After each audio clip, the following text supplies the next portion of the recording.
जी, बच्चों बात कर रहे थे कि वहां पे हमारे पास एक प्रॉब्लम आ गई थी। उस प्रॉब्लम को हल करने के लिए हमें फ्रेंड फंक्शन रिक्वायर्ड थे। हमने उस फंक्शन को फ्रेंड फंक्शन बना दिया। मैं to the point directly hit कर रहा हूँ स्टेटमेंट नंबर 41 पे। Friend distance operator plus distance dd1 comma distance dd2। अब मैंने डिस्टेंस dd1 dd2 को क्यों किया, क्योंकि हम इसको डॉट ऑपरेटर से कॉल नहीं कर सकते। अगर ये डिस्टेंस होता तो इसे कभी डॉट, जैसे मैंने पहले बताया कि इसको डिस्टेंस ऑपरेटर को dd के साथ कॉल नहीं कर सकते। जैसे आपको याद होगा कि वो टीचर की क्लास के अंदर हमने उसको डॉट फंक्शन के बजाय डायरेक्ट कॉल की थी, अगर आप दोबारा से उस प्रोग्राम को देखें फर्स्ट वीडियो के अंदर। तो बात कर रहे थे हम, अनफॉर्चुनेट लाइट जाने की वजह से बीच में से डिले हुआ है, कि डिस्टेंस ऑपरेटर प्लस है जिसमें देखें कि डिस्टेंस dd1 है, अगर आप गौर से इस चीज को अंडरस्टैंड करें, और दूसरा डिस्टेंस dd2 है। आप दोनों के दोनों ऑब्जेक्ट्स को एज आर्गुमेंट पास कर दिया, because this is the friend function, it's not a class member function. आगे चलते हैं, इस क्लास की डेफिनेशन को देखें। This is the dd1 and dd2। अब यहाँ पर मैंने इसे क्यों नहीं लिखा जी? कोई बता सकता है कि मैंने ये चीज क्यों नहीं डाली? सर क्योंकि ये फ्रेंड फंक्शन है और फ्रेंड क्लास को क्लास प्रोवाइड करनी होती है। बिल्कुल सही कहा, it's a friend function and there is no need to define a distance scope resolution operator, because ये सिर्फ क्लास के मेंबर फंक्शन के लिए। देखिए d1 के लिए dd1 कर दिया, पहले ऑपरेटर पहले आर्गुमेंट के लिए dd1 है, दूसरे आर्गुमेंट के लिए dd2 है। अब फीड के बजाय dd1 डॉट फीड है, dd1 डॉट इंचेस है, और इस तरह dd2 dot feed dd2 dot inches दोनों ऐड होकर टेम्प में आ जाएंगे, और टेम्प फिर हमें सम करके, बिल्कुल सही कहा आयशा बच्चे आपने, रिटर्न कर देंगे। अब सबसे पहले पहली स्टेटमेंट को ओपन कर रहा हूँ, बाकियों को मैं स्किप कर रहा हूँ। पहली स्टेटमेंट को चलाते हैं, क्या ये दिस इज द लीगल? बिल्कुल। तो d1 आपका dd1 के अंदर चला जाएगा और d2 dd2 के अंदर चला जाएगा, और इन दोनों के लिए कौन सा कंस्ट्रक्टर चलेगा? Copy copy constructor. कंस्ट्रक्टर जी, सही कहा है, बिल्कुल जी, कॉपी कंस्ट्रक्टर। इसमें कोई कुछ भी ऐसी चीज नहीं जो बताने वाली हो, ये ऑलरेडी ये लॉट ऑफ थिंग्स हमने की हुई है। ये स्टेटमेंट लीगल होगी, बात अच्छा लगा, दिल को खुशी होगी कि प्रोग्राम चल गया। दूसरी है d3 is equal to d1 plus 10.1। d1 तो भाई चला गया dd1 के अंदर, ये देखे मैं यहाँ लिखने के लिए लिख रहा हूँ, d1 के अंदर चला गया by using copy initialiser, copy constructor. और d2 के अंदर कौन सा कंस्ट्रक्टर चलवा देगा dd2 के लिए? Conversion constructor. Conversion constructor. बिल्कुल, ये जो जैसे बोल रहा हूं बिल्कुल ऐसे ही होगा कि पहले dd1 के लिए एक डिफॉल्ट कॉपी इनिशियलाइजर चलेगा, फिर d2 के लिए दोबारा कंट्रोल ऊपर जाएगा वन आर्गुमेंट कंस्ट्रक्टर में, और कन्वर्जन कंस्ट्रक्टर चलेगा। अगर आप मैसेज भी देते तो वहां मैसेज भी आता कि जी मैं कन्वर्जन कंस्ट्रक्टर हूं। प्रोग्राम को चला के देखें, हमने क्योंकि बनाया हुआ है, इस प्रोग्राम में बनाया हुआ है, तो आप देखें कि इसमें कोई भी रद्दोबदल नहीं हो रही। 11 और 2 बिल्कुल उसी तरह ही आ रहा है।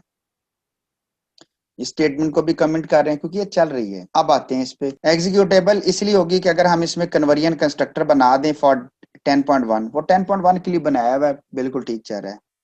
अब ये स्टेटमेंट चलेगी कि नहीं चलेगी? ये बिल्कुल चलेगी, सिर्फ फर्क ये हो गया कि पहले d1 के लिए dd1 के लिए d1 आ रहा था, अब यहाँ पर भाई ये चीज यूं आ रही है, और dd2 के लिए d1 आ रहा है। अब फर्क ये है कि इसके लिए कन्वर्जन कंस्ट्रक्टर चाह रहा है और इसके लिए कौन सा कंस्ट्रक्टर चाह रहा है? यस, इसके लिए कॉपी कंस्ट्रक्टर चाह रहा है। Copy construct. सही कह रहे हैं जी, सब बिल्कुल ठीक बोल रहे हैं। प्रोग्राम को एग्जीक्यूट कर रहा हूँ, 1 एंड 1 ही दे दिया तो ठीक है, वो 0.1 एंटर कर दिया गलती से, फिर 11 एंड 2.2 हो गया, बिल्कुल ठीक हो गया जी। अब आते हैं लास्ट एंड द फाइनल। जाते जाते जी स्टूडेंट ने कहा कि सर फिर अगर ये भी नहीं हो सकता? 100% हो सकता है, क्योंकि अब 10.1 चला जाएगा dd1 में और 20.1 चला जाएगा dd2 में, तो इसका आंसर कुछ 30 पॉइंट समथिंग होगा, 30 point I think so 30 feets हो जाएगा, और 2.4 शायद इसका क्या आ जाएगा, 2.4 इसका आ जाएगा, फीट्स आ जाएंगे। इसमें dd1 में 10.1 चला जाएगा और dd2 में 20.1 चला जाएगा। प्रोग्राम को एग्जीक्यूट करते हैं, क्योंकि आप तो d1 लिए ही नहीं है। तो ये देखें जी, 30 एंड 2.4, वही आपको बताया ना, 30 एंड 2.4 आपके पास आ जाएगा। यहां तक किसी को कोई क्यूरी है तो पूछ सकती है जी क्लास। अब आपके पास ये पूरा कंप्लीट प्रोग्राम है, और आप देखें कि इसने वर्सटैलिटी ऑफ ऑपरेटर ओवरलोडिंग को इंक्रीज कर दिया। पहले ऑपरेटर ओवरलोडिंग में हम सिर्फ और सिर्फ d1 d2 करते थे, d1 प्लस d2, फिर हमने कहा d1 प्लस कोई कांस्टेंट वैल्यू कर सकते थे, कोई प्रिमिटिव डाटा टाइप कर सकते थे। अब उसने कहा जी अब जो मर्जी करो, लेफ्ट पर कोई प्रिमिटिव रखो, राइट पर भी प्रिमिटिव रखो, दोनों तरफ प्रिमिटिव रख दो, जैसे स्टेटमेंट नंबर 61 में है, काम चलेगा।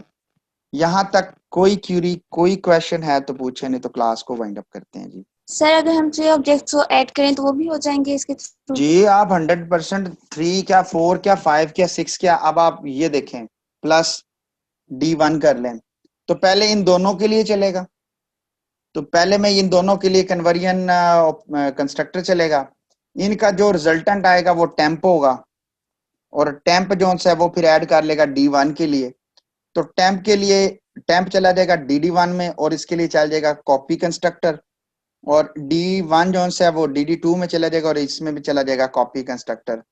आप लोगों ने एक चीज जाते हुए नोट नहीं की कि वो ये है कि इसके एंड पे मैंने कॉन्स्ट नहीं लिखा, क्योंकि अब ये क्लास का मेंबर फंक्शन नहीं है, इट्स अ फंक्शन और ये फ्रेंड फंक्शन है, तो इसलिए मैंने इसका कॉन्स्ट हटा दिया। अगर आप कॉन्स्ट लिखेंगे तो इट जनरेट एन एरर, और अब इसके लिए ये प्रोग्राम चलेगा, ये कहते हैं, तो ये लें जी मैंने DD1 भी चला दिया और ये प्रोग्राम को भी एग्जीक्यूट करवा दिया। अब 1 एंड 1.1, अब देखें ये 31 फीट्स और 3.5 ट्रिपल 01 इसके इंचेस आए, तो ये देखें आपने जो कहा मैंने उसको भी इंक्लूड किया, तो प्रोग्राम को मजीद फर्दर बड़ा कर दिया मैंने समझाने के लिए कि हम इसको यूं भी एग्जीक्यूट कर सकते हैं। ये आपने कहा था तो इसीलिए मैंने इसको यूं किया, तो मैं चाहूंगा कि इसको हम फोर्थ स्टेटमेंट बना लेते हैं ताकि जो बाद में बच्चे कोई पढ़े तो उनको समझ आ जाए कि ये आपके क्वेश्चन पे किया हुआ ये उसका एक एडिशनल पार्ट है, ताकि वो उसको एज इट इज रख लेते हैं। ठीक है जी, अपना ख्याल रखिएगा बच्चों, दुआओं में याद रखिएगा, इस प्रोग्राम को करें इंशाल्लाह ताला। इस ये बुक के अंदर इसी चीज़ों को डिक्लेयर किया गया हुआ है, अगर आप बुक को थोड़ा सा देखें तो उसमें दिस इज हाँ जी, तो यहाँ पे जाके पॉइंटर्स खत्म हो जाते हैं, यहाँ पे एक टॉपिक आएगा ये वाला, ये इससे हमने यहाँ से स्टार्ट करना है आगे से, एक लेक्चर के अंदर ही है।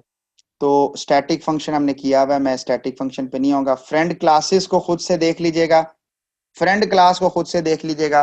फ्रेंड क्लास क्या क्लास है, एक पूरा साथ वालों का दाएं बाएं घर का कोई पड़ोसियों का घर होता है जो आपका पूरा कंप्लीटली फ्रेंड होता है, यानी वो आपके घर के किसी भी मेंबर को एक्सेस कर लेते हैं। आपके दाएं बाएं में कोई एक आंटी होती हैं जो सुबह सुबह आ जाती हैं घर में, तो उनके बच्चे भी आपके फ्रेंड होते हैं। तो फ्रेंड क्लास मीन्स टू से कि पूरी क्लास जो आपकी फ्रेंड है, और इसका कॉन्सेप्ट सिर्फ यही है कि वो पूरे के पूरे क्लास के मेंबर्स को, वो पब्लिक है प्राइवेट है, उसको एक्सेस कर सकती है।